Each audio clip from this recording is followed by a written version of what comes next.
हिजोकै साथीहरू हामीलाई यहाँनिर काम गर्नु ल्याएको थियो अर्कै ठाउँमा होइन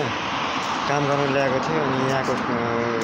हामीलाई काम गर्ने ठाउँमा छोडिदियो मार्केटमा ल्याएर छोडिदियो काम गऱ्यौँ 1 बजी खाना खानु आउनुपर्ने गोजीमा पैसा छैन 1 रुपियाँ छैन अब यहाँको त्यहाँ काम गर्ने त्यो हाम्रै कम्पनीको मान्छेहरूकै कोठामा गयौँ होइन पैसा छैन के गर्नु उनीहरूसँगै आयौँ उनीहरूले हामीलाई पनि अलिअलि दिन्छ होला छैन यार बोक्कै बिजोक अनि 2 जना थियौँ 2 जना त बोकै उनीहरू खाइबस्छ हामीलाई दिँदैन हामीसँग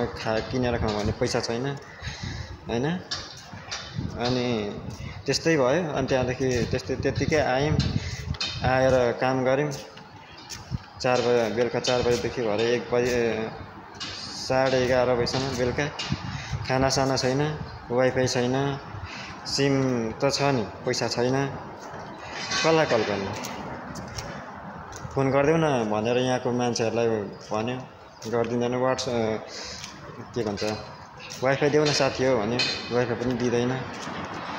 कसैलाई हेर्दैन रहेछ है विदेशमा चाहिँ लास्टै गएर चाहिँ भोकले मरिन्छ यहाँ आफ्नो भन्ने कोही छैन है साथी गाह्रो छ।